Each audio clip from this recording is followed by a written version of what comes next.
Ustazah Anggun. Waalaikumsalam warahmatullahi wabarakatuh, Ustazah Lili. Oke. Ini saya ada kepentingan sedikit dengan Ustazah Anggun. Ini terkait dengan bagaimana kita memutuskan sebuah keputusan dari beberapa masalah seperti itu, Ustazah Anggun. Mungkin kan sebagai kepala sekolah nih, Ustazah Anggun pasti pernah mengalami banyak masalah gitu ya, menghadapi beberapa masalah.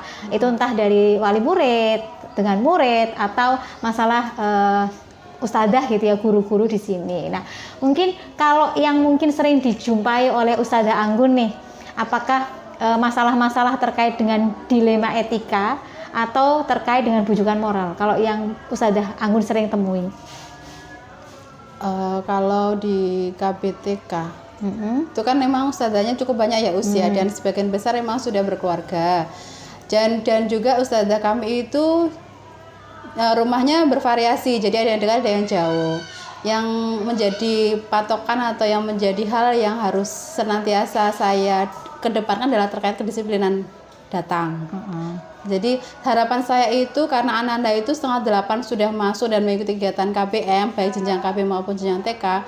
Harapan saya itu pengen saya ustazah itu baik KB ataupun TK itu datanya jam 7. Oh gitu. Namun pada kenyataannya ternyata tidak semua bisa melakukan hal itu. Oh gitu. Berarti terkait dengan kedisiplinan ya usia. Oke, berarti kalau kedisiplinan itu biasanya lebih ke dilema etika ya berarti ya. Berarti enggak ini ya terkait dengan apa ya yang pelanggaran moral apa gitu enggak ya. Berarti tidak terkait dengan bujukan moral ya. Tetapi lebih ke dilema etika. Nah, ini kalau tadi terkait dengan disiplin tadi itu kan antara ustadzah yang rumahnya dekat dan jauh itu pasti ada perbedaan ya usia. Terus terkait dengan disiplinan tadi, terkait dengan kedatangan kata Ustazah Anggun tadi. Nah, ini masalahnya di mana Ustazah Anggun? Dari awal kan sudah disampaikan ke teman-teman guru ya bahwa ada SOP yang mendasari setiap kegiatan guru dan anak. Dan saya juga udah tahu bahwa kedatangan anak saya itu jam 7 pagi. Tapi karena memang ternyata sehari-hari kan kita full day jam 7 sampai jam setengah 4 sore. Kondisi itu kadang-kadang ada beberapa orang itu dalam satu pekan atau bahkan satu bulan itu telat itu lebih dari sekitar 3-4 kali gitu, sehingga meninggalkan kondisi kelas yang mungkin sudah ada anak yang datang pagi, kemudian juga mungkin ketika jadwal piket ternyata dia nggak bisa ikut piket karena tadi entah karena urusan rumahnya belum selesai atau ada pengasuhan balita karena memang sebagian besar masih ada balita ya di guru-guru KBTK Insan Kami ini. Jadi akhirnya terjadi hal seperti itu. Oh gitu. Jadi masalahnya karena tidak disiplin itu karena ada ada anak kecil atau rumahnya jauh seperti itu ya Ustazah. Nah, ini kalau Ustazah Anggun menilai nih, ini terkait dengan dilema ini, identifikasinya apa? Masalah apa yang ininya Ustazah Anggun?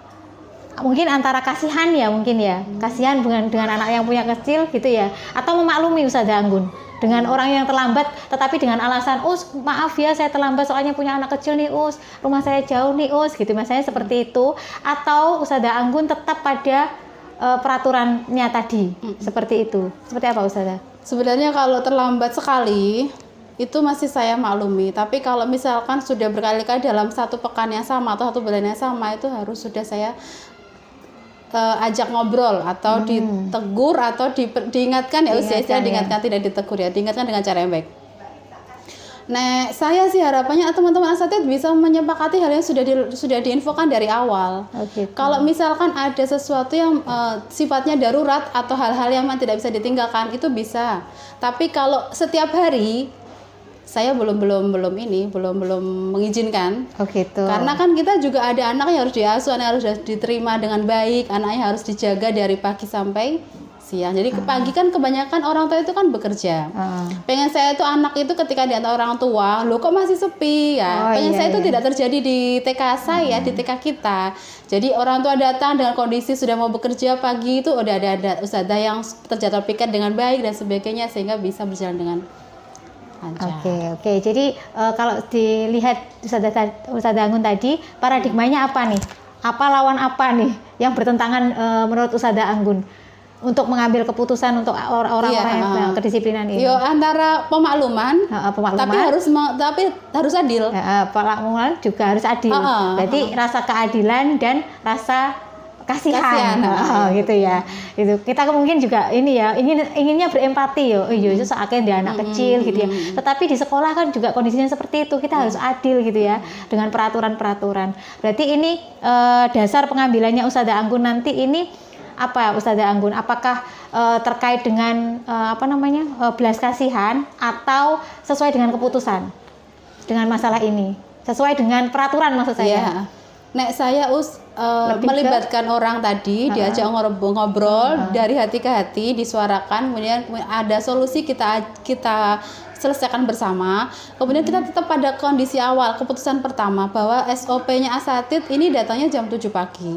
Jadi segala macam yang menimbulkan kesiangan dari rumah itu silakan diselesaikan dari malamnya, disiapkan dulu, prepare dulu, itu yang hal-hal yang mungkin membuat lama itu silakan disiapkan sebelumnya, atau bekerja sama dengan teman di rumah dan sebagainya, sehingga tidak terjadi hal seperti itu. Karena saya yakin kalau Ustazah itu bisa meminimal hal-hal yang mungkin bisa membuat telat atau sudah menyiapkan dari dini, insya Allah juga tidak terjadi keterlambatan yang terus-menerus. Kan semua hal itu kan bisa dibicarakan ya, bisa dicari solusi. Jadi pengen saya sih ada keterbukaan antara di rumah sama di sekolah, sehingga bisa saling mendukung satu sama lain. Berarti ini ya tetap berbasis peraturan ya, berbasis peraturan. Meskipun ada rasa kasihan dan sebagainya. Oke. Berarti ini keputusannya Ustazah Anggun untuk orang-orang yang terlambat tadi seperti apa? Apakah tetap dengan dimaklumi atau tadi? Iya.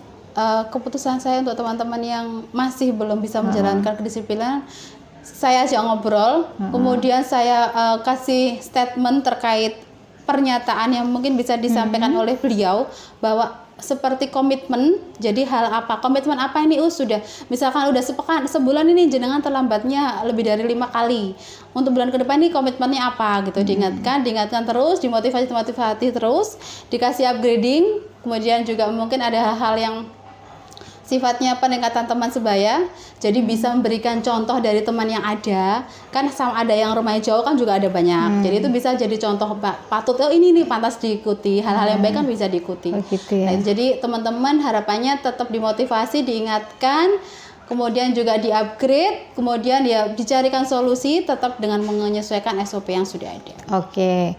Nah, kalau ini Ustazah Anggun, apakah ada seseorang atau faktor-faktor apa yang selama ini menurut Ustazah Anggun ini mempermudah atau membantu Ustazah Anggun untuk memutuskan sebuah keputusan? Manajemen. Oh, manajemen. Yeah. Tim manajemen Tim manajemen itu yang membantu Ustazah Anggun ya untuk membantu dalam pengambilan keputusan untuk kasus-kasus dilema etika seperti itu. Oke. Terus setelah Ustazah Anggun tadi kan dengan keputusan seperti itu ya, apakah ada perubahan dengan kondisi yang ada di sini terkait dengan kedisiplinan tadi? Ada sih, banyak sih. Jadi ketika sudah diingatkan, ketika sudah ada komitmen dari yang bersangkutan, itu ada perubahan. Jadi mulai ada pembenahan diri. Jadi mulai lebih memantaskan diri. Jadi yang bersangkutan tadi itu lebih bisa menoto lagi. Apa sih yang kurang dari saya? Apa sih yang menyebabkan saya terlambat? Itu sudah ada perubahan. Sehingga yang kelasnya pun juga merasa nyaman karena ustadzanya udah datang. Orang tua yang menitipkan anaknya juga sudah nyaman. Jadi suasana kelas lebih kondusif karena orang asatidnya sudah datangnya pagi. Jadi semuanya lebih enak. Oke, berarti menurut Ustazah Anggun ini sudah sesuai ya keputusan yang diambil oleh Ustazah Anggun ya. Oke.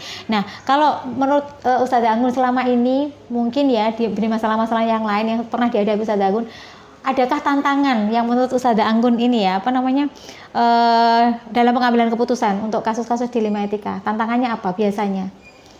Tantangannya sih lebih ke pembiasaan sih. Jadi teman-teman asatid karena jumlahnya banyak, lebih dari 20 orang, itu sekali 2 kali itu masih butuh. Jadi teman-teman itu istilahnya kalau diingatkan sekali itu memang iya sih berubah ya.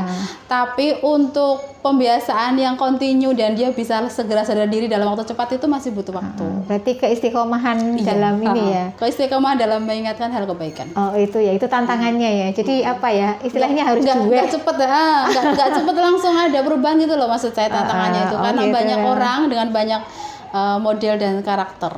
Oke, nah hal-hal apa saja yang mungkin selama ini dianggap efektif gitu ya bagi Ustazah Anggun untuk menyelesaikan masalah?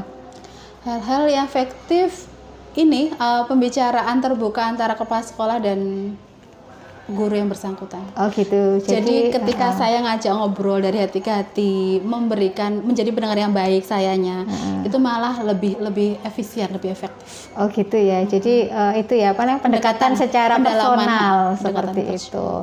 Oke. Jadi luar biasa Ustazah Anggun. Jadi ini apa namanya banyak sekali nih masukan terkait dengan bagaimana kita menyelesaikan sebuah masalah di sebuah lembaga gitu ya, terkait dengan lembaga dilema etika dan sebagainya gitu ya.